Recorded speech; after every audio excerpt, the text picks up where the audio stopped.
Berani berpikir bebas, siri ke-11. Asal-usul Tuhan, lahir dari pikiran bukan dari langit. Pertama, asal-usul Tuhan tidak bermula dari langit, tetapi dari ketakutan dan harapan manusia kepada alam. Contohnya, apabila petir sambar menyambar tanpa sadar, manusia mencipta Tuhan petir, Tuhan Thor.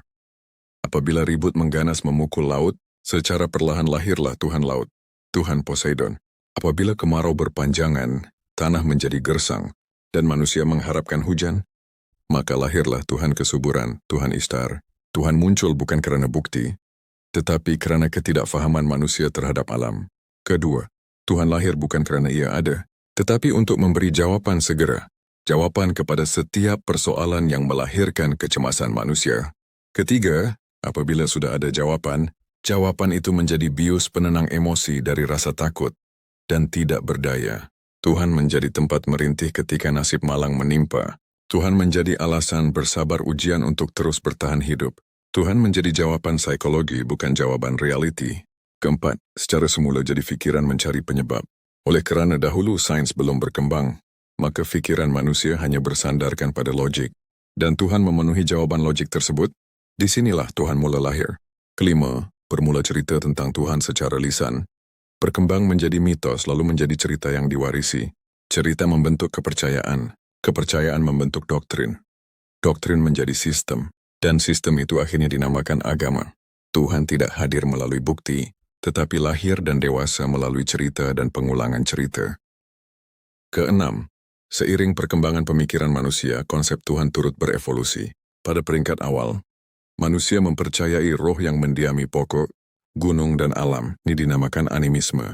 Kemudian berkembang menjadi banyak dewa dengan fungsinya masing-masing. Ini dinamakan politeisme. Dan akhirnya, lahir konsep satu Tuhan tunggal yang maha kuasa. Ini dinamakan monoteisme. Walaupun bentuknya berubah, hakikatnya tetap sama.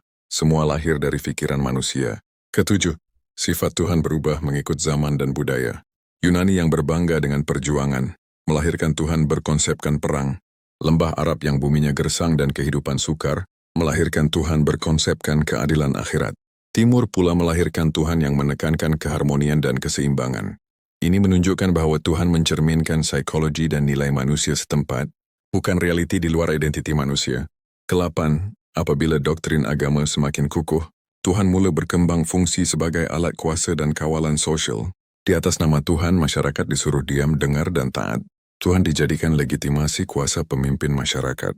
Kesembilan, apabila sains dan rasional berkembang, banyak kepercayaan lama mulai runtuh. Tuhan ditinggalkan dan pupus. Fenomena alam tidak lagi memerlukan Tuhan sebagai jawaban. Petir, gempa, penyakit, dan yang lain kini dapat difahami berpunca dari sebab akibat alam, tanpa melibatkan perkara gaib.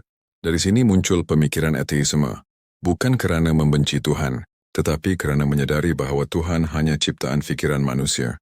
Kesepuluh, terdapat satu persamaan antara semua penganut Tuhan, yaitu gagal membuktikan kewujudan Tuhannya masing-masing.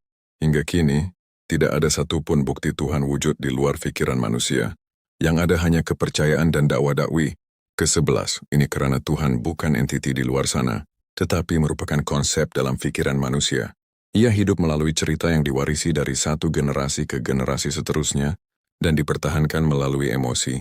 Kesimpulan, Tuhan bukan datang dari langit, tetapi lahir dari pikiran manusia yang mencari makna di tengah ketakutan dan harapan.